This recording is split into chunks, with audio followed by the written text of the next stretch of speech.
Rachel Tiemeyer. Hi, I'm Conner. And we are Team Thriving Home, and we are so glad you're here today. We are going to be making 6 freezer meals in just 1 hour using our 1 hour freezer prep. Woohoo! Yes, so if you don't have this already, you can find them at onehourfreezerprep.com. And this is session 1. Now let me tell you what comes in every freezer prep session. It is just packed full of information that you need to make 6 meals in an hour. So we have, of course, all the recipes you're gonna make. We have side dish ideas. We have mix it up ideas. We have a shopping list for you that's categorized so you can just either easily put it in online or at the store, go down each section and know exactly what you need. We have equipment lists. You can get everything out like you can see that we have here. Just you can do it all so fast. And then, most importantly, we have the 1 hour step-by-step instructions. So we have worked through, we've had a whole team with us work through the most efficient way to pull all these recipes together in less than an hour.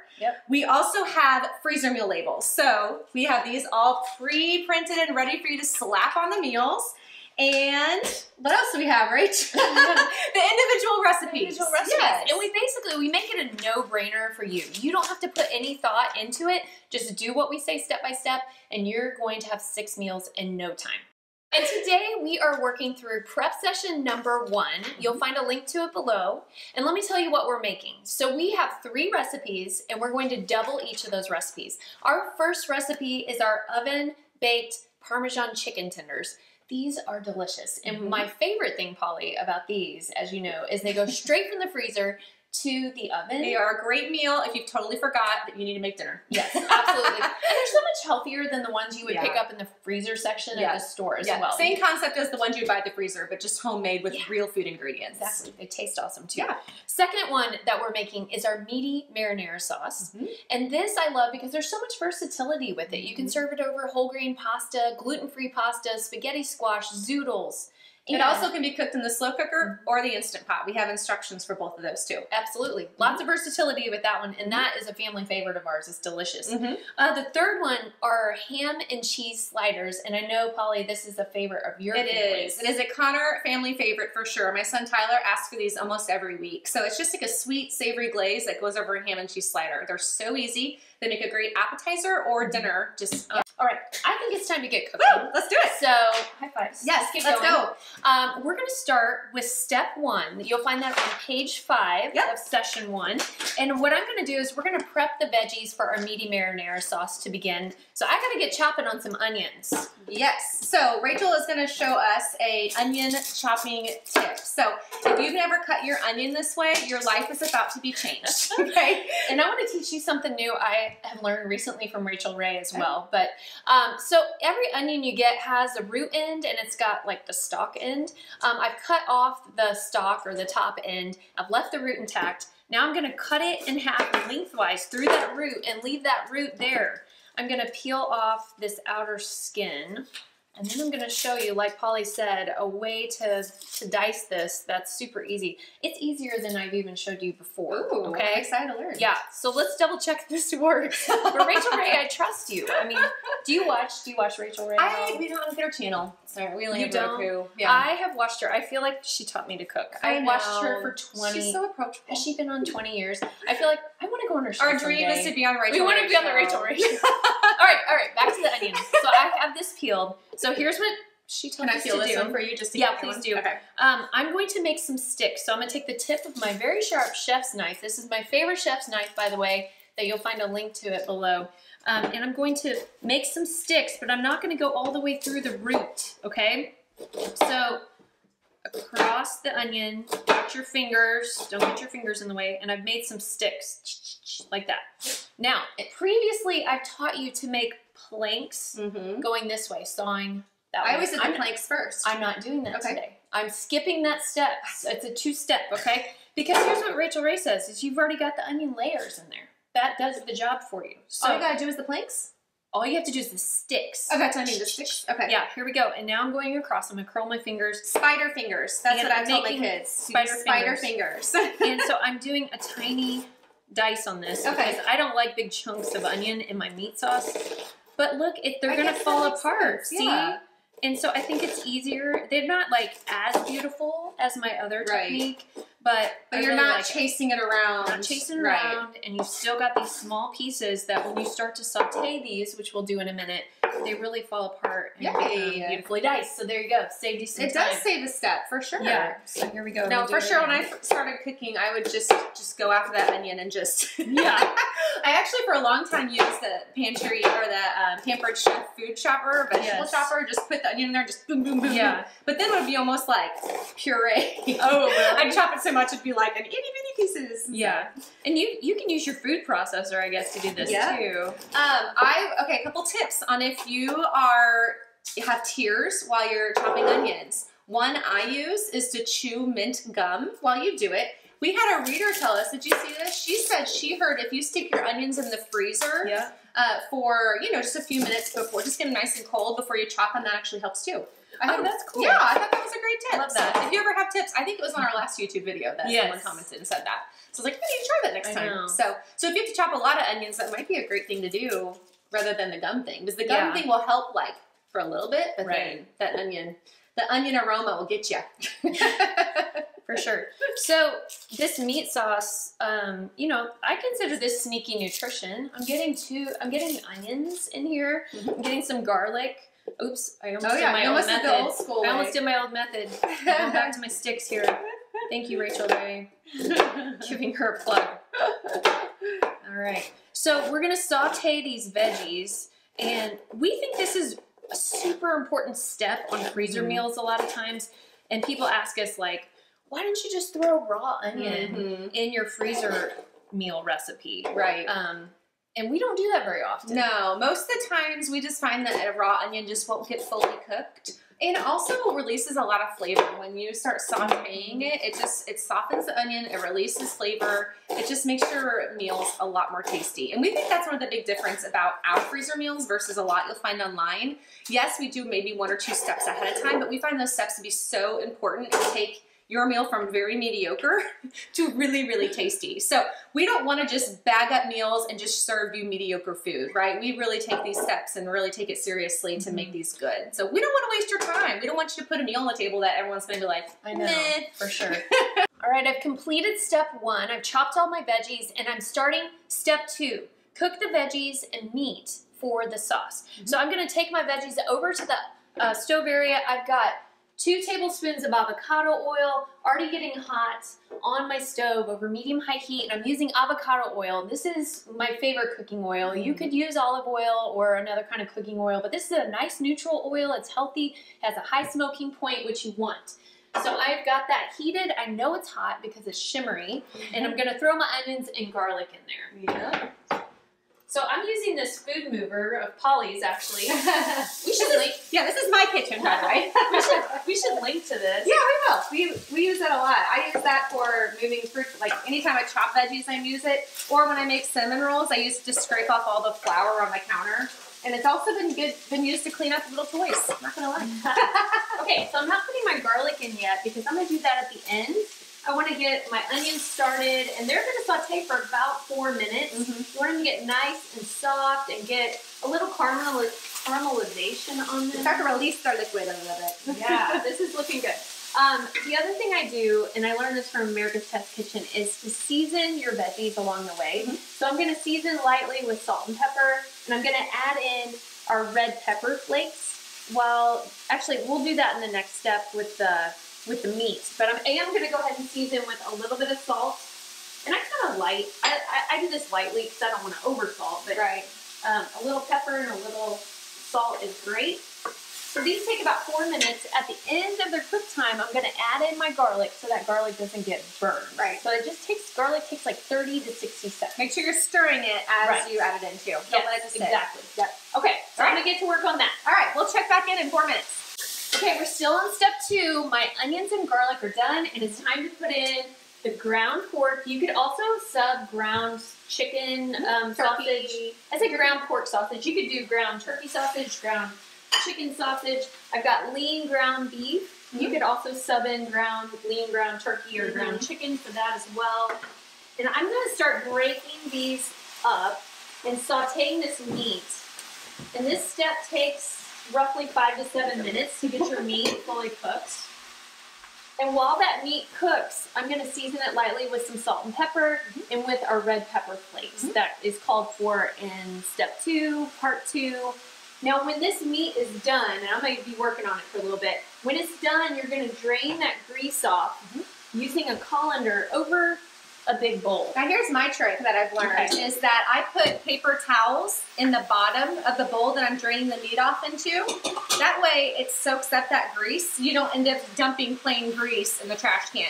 Now one big rule is you don't dump grease down your sink because it will kind of coat your plumbing a little bit. So what you're supposed to do is throw it away. I just find that's the easiest way to throw it away. So. Yeah, that's a good tip. I like that. So I'll put this over here if you reach. Yeah, go ahead and do that. Now, a great idea is while this is browning, you don't have to stand over it the whole time. You can go ahead and skip ahead, and we recommend this to step 3. So Polly's going to show you step 3. Yeah, just to make this go faster. Sometimes you can kind of multitask while your meat's cooking. So what I'm going to do is I'm going to attach my freezer meal labels to the bags. Now we've made a lot of freezer meals in our life. We've found it's so much easier to attach your labels to the bag, or even write on the bag before you have the food in it, because once that food's in it, it's going to be hot and it's just going to start, it just gets trickier. So what I'm going to do is I'm just simply going to tape these meals. I like to use packing tape. Regular tape will work fine, but just, again, it's kind of like, it just stays on better. So I'm going to go ahead and put these on all 4 of these. Now, we also have other ways you can freeze it if you don't want to use disposable bags, right? Show them those containers right in front of you. Yes, for sure. You don't have to use bags. So for example, for the meat sauce or any of these meals, the chicken tenders, you can use reusable solid containers like that. We really like those Anchor hockey. Yep. So the lids, I'll show you, they kind of have see my name on them. The lids kind of have a flexibility to them. They slide on really easy. I like that you can see through the top of them too. Yeah. And so you could also just slap your label on the top right there. And then of course you can stack them up in the fridge. There's also, we'll link to those. Yes, as well. so those will be in the notes below. And then they also have reusable silicone bags. I haven't gotten into those yet. I want to. They're called stasher bags. So if you really want to go with the bag route, because that does save some room in the freezer, because you want to freeze these flat, so then you can stack them. So and you'll get your money's worth on those eventually. It right. might take a while. Yeah, for sure. Yep. Better for the environment. Yep. So that is step 3. Make sure you have completed that and your bags are ready to go. Okay, we just completed step 3. Our meat has sauteed with the onions back here. I drained it and I set it aside to cool. Smells really good. It does smell good. We're getting hungry. Okay, so we are now on step 4. We are going to assemble our ham and cheese sliders. Okay, I can hear my son Tyler getting excited all the way from school right now. Okay, so the first step on ham and cheese sliders is to make the sauce. So Rachel is going to go ahead and get that assembled in a medium saucepan or small saucepan. Small saucepan. Yes, small saucepan. So she's going to put a stick of butter in there. Already did that. You're going to do the poppy seeds. Yeah, a tablespoon of poppy seeds. You can find these in the just spice aisle. Yeah, poppy seeds. And she's doing the dry, this is just a little cooking tip. She's doing the dry ingredients first. That way she didn't have to use different tablespoons. Yeah, I just figured that out. Right, exactly. So brown sugar, that's what's going to make the sauce really kind of sweet and caramelized once it gets in a boil, which is really yummy. So six of those. 6 tablespoons of the brown sugar. And after that, we're going to do, Worcestershire. I know. Who knows how to say that? Worcestershire. I know. Try spelling it. I actually learned how to spell it when we were doing our cookbook. I had to do it so many times. Okay, I got my Worcestershire. I always let autocorrect fill it in for me. I'm like, forget the first 3 letters or something. Yeah, Polly in our team is like design queen and make projects happen queen. And I'm like, editor, Rachel's spelling, make sure it actually looks good. Yep. Make sure it's done right. Yeah. Okay, so 1 tablespoon of Now Dijon we get a lot of mustard. questions. You can leave the Dijon out. Some people are like, if my kids aren't going to go for mustard, really? Yeah.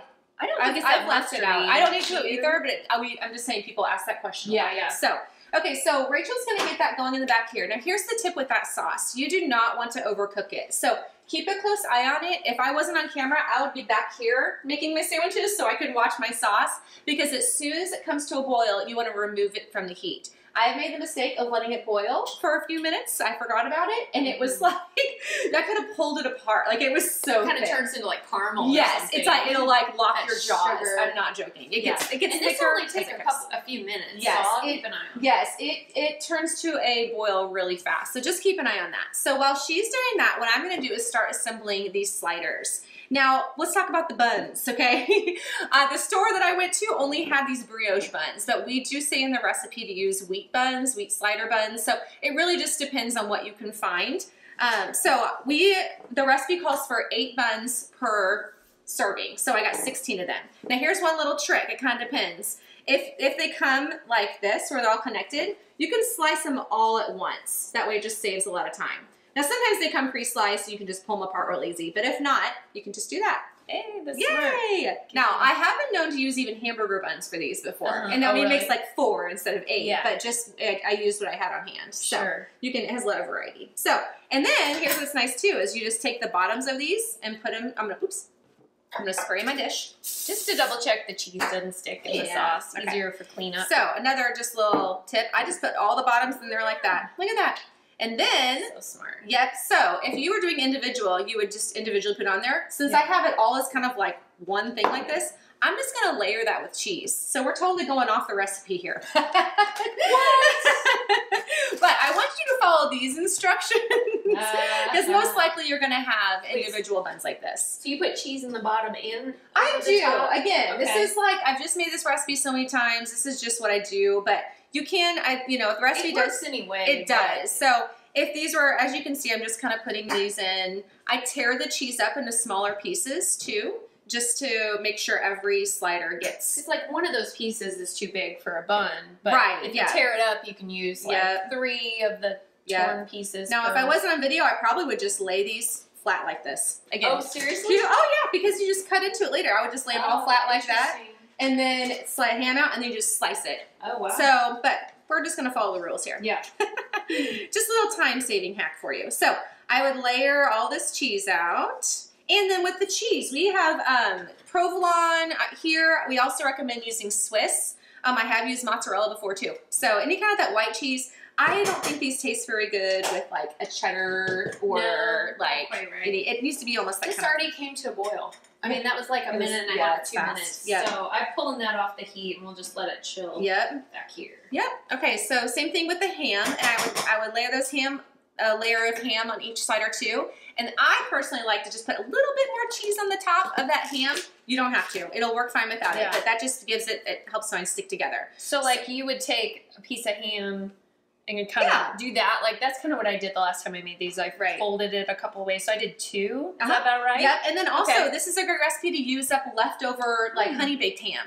So if you have like an from Easter or a holiday and you have that thicker ham, just 1 layer of that, you could also make that with these. That's a really good idea. So I've done that just to use up those leftovers. Have you ever made it with turkey or roast beef before? You know, we get a lot of questions for that. We do. I have not, just because I just like ham. But people who've done turkey said they like it. I guess it could be, you know. I could even see roast beef, maybe, you know. Yeah, for sure. So, I don't know. If you try it, let us know. Yeah. We always say, we're always learning from you guys. Yep. So we're going to finish assembling these, and then we'll check back in and show you what to do with the sauce after that. Okay, I've got all my sandwiches assembled here. Now, if you took a shortcut like me and just put the cut of bread on top, I went through and I individually sliced these. That way that sauce can kind of sneak in between each slider, so it can kind of soak into the sliders. So also, we say the instructions, spoon the sauce over that. I'm just kind of cheating. If you want to create another dish like me, I find it easier to just pour these right over the top. Now, one question we get a lot about this recipe is, does it make the sandwiches soggy, especially after freezing and thawing and baking? Surprisingly, it just doesn't. Now, the sauce is supposed to soak into the bread a little bit, but it doesn't do it so much that it makes it just soggy and like inedible. You know, it does it just perfectly, gives it that flavor. It gets toasted up in the oven and hot and melty and crispy on top, right? Yep. So that looks good. There you go. I just kind of evenly poured that sauce over. As you can see, I didn't like measure, I didn't do it too specifically. But so then what I'll do is I would either put foil over this, but I have these lidded baking dishes that I'm just going to, that Rachel's putting the labels on. And I'll put the lid on and I'll freeze them just like that. So we have the thawing instructions. in our 1 hour freezer prep session as well. What's cool about these dishes is they can go straight from Yes. freezer, then you thaw in the refrigerator, and then you can throw it in the oven. Yep. And that, so. Yep. So we'll just get these going, and then we're going to get set up for step 5. Okay, we are on step 5 now. We're getting to the home stretch. We are going to prep our chicken tenders. And this is a really fun recipe. It's very easy.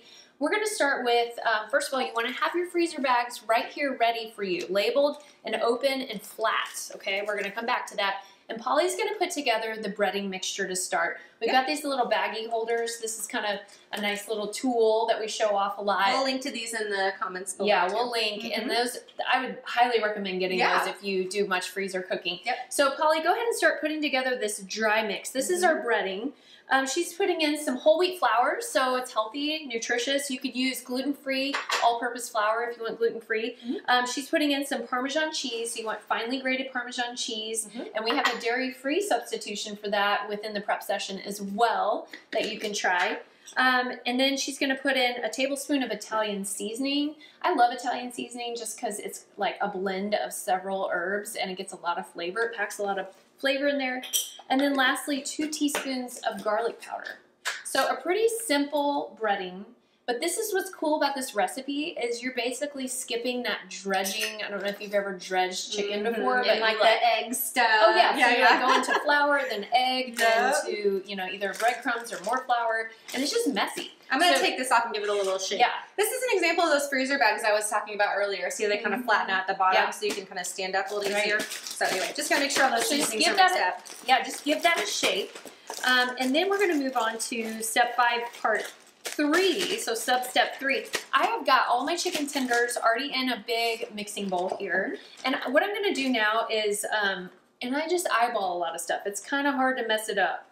I'm going to put some pepper and salt in here. And then I'm going to give that a toss and do it again because you're trying to season your chicken. Chicken by itself is pretty bland, so it's a good idea to make sure you get lots of seasoning on all sides. I'm going to do that one more time real quick. And then after I do that, I'm going to add in a 4th cup of avocado oil or olive oil will work.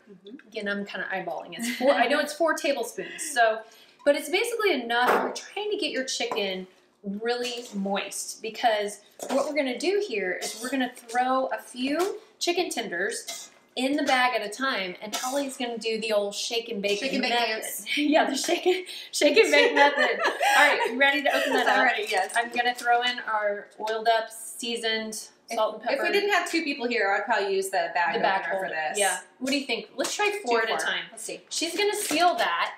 And then this is kind of fun. You could have a kid help you with this. Kids like this You part. just like shake it around. You put on some good music and just So that looks good. Yep. That looks good. It's got the seasoning on, and then we're going to use tongs, and we're going to place these in single file line inside our baggie here. Yep. So you're going to put them there and kind of the idea is to try to get them in a flat line there when you freeze them because you're going to freeze it flat. You don't want them to like all gum up and stick together. Well, that way you can take one at a time too. Since these can be cooked straight from frozen, these are such a great one. Like, for example, if I made these, I'd probably take like 2 at a time and put it over a salad at lunch. Yeah. It'd be a great just like lunch idea. Or if you just have a few kids to feed one night, you know, take out however many you need and throw them in the oven. And it's such a great recipe for that. Yeah. So roasted, they go great with roasted vegetables. Like in our 1 hour freezer prep session, we have lots of ideas of ways to serve them. So as with all these recipes, we give you ways to mix it up so it feels like a different dinner. So you feel like you're eating the same chicken tenders all the time. Exactly. So. All right, so we're going to finish up breading these, getting them in our freezer bag, and then we'll check back in with you. Okay, we finished step 5, and our oven fried, or whatever we're called, oven fried Parmesan chicken tenders. What's this recipe? Are done. I'm going to push these aside, and we are to step 6, our final step. We're almost done. And we are going to package the meaty marinara sauce. So, hey, one real quick tip though. Did you want to talk about the air of those? One of the things that's really important when you package your freezer meals is press out as much air as possible because we always say air is the enemy of good freezer food. So try to reduce that exposure to the air by squeezing that out. It'll last longer in the freezer that way. Yeah. Yes. Okay, so our easy meaty marinara sauce is about to come together, and it's a really easy step. All you're going to do is dump 2 jars of marinara in each of your freezer bags that you've already filled up, And then you're gonna split the meat sauce in half and dump it on top of that. So I'm gonna go ahead and start dumping these in there. Again, this is where the bag holders come in handy, and these things are not expensive. They come in sets of 3 or 4, and they're just worth their weight in gold. Is that even a freeze? Okay. Well, we also really like this shortcut of taking the marinara sauce. But one tip when you're selecting marinara sauce is do check the ingredients. I usually buy organic, and it's really affordable now. And you can get off-brand organic. But I just check to make sure there's no weird, additives, preservatives. Just a good rule of thumb is the less ingredients, the better. Right. And I've also heard this before is if your grandma wouldn't recognize the ingredient, oh, I love that. Then you probably shouldn't eat it. Exactly. So that's when we say we try to cook with real foods as much as possible. That's what we mean. Now we realize like you're a busy person and sometimes you gotta take shortcuts. Like we're not gonna make our own tortillas. We just don't have time for that in life. But when we can choose a marinara sauce with the least amount of ingredients, I'm gonna do it. So now I'm just dividing up. Remember we made that meat and veggie mixture at the beginning, so I'm dividing that between the bags evenly, and then we'll kind of squish it together and mix it around and squeeze out all the air. Yes. And we'll freeze these flat. That way, when they're frozen, you can stack them up. And that's for the slow cooker version. But if you have an Instant Pot, there's a better way. Here's a great tip. So after we finish up one of these, which one are we gonna finish first? See. Go ahead with that. This one? Okay. So if you have an Instant Pot and you want to make a freezer meal for the Instant Pot, here's the trick. Is you want to freeze it in a circular form. Now you can actually use your Instant Pot insert for that, or just a round bowl if this is occupied or doing something, or you need it for another reason. So if I'm freezing this, I would just put it in the pot like this. That way it's gonna freeze in that circular form. So then you're gonna have a frozen block of marinara sauce. You'll freeze it in there and then just like pull this out once it's solid. And it takes maybe and just overnight. leave that in the freezer. Yeah, that probably takes about 12 hours or so to really get something frozen up. Then, when you want to freeze it, you're just going to dump that frozen block into the Instant Pot and follow our cooking instructions on how to cook it straight from frozen. So seriously, you can get home right before dinner, put it in an Instant Pot, push a button, and dinner will be done. Right. So we teach you how to do that, but one thing we always say is please don't put frozen food directly in the slow cooker. Right. And that's not us saying that, that's the USDA. That's on their website. Until they change that, we're not going to change that recommendation ourselves. So do thaw it. We give thawing instructions for the slow cooker. All right. You finished step 6. Yay. Congratulations! You just made 6 freezer meals! In just 1 hour. Woo-hoo! Your future self is gonna thank you so much. So, just as a reminder, you can find this prep session and so many more like it at onehourfreezerprep.com, and you can just stock your freezer and not have to worry about dinner anymore. Absolutely. Okay, be sure to subscribe and join us in our next video. We'll see you there. Bye, guys.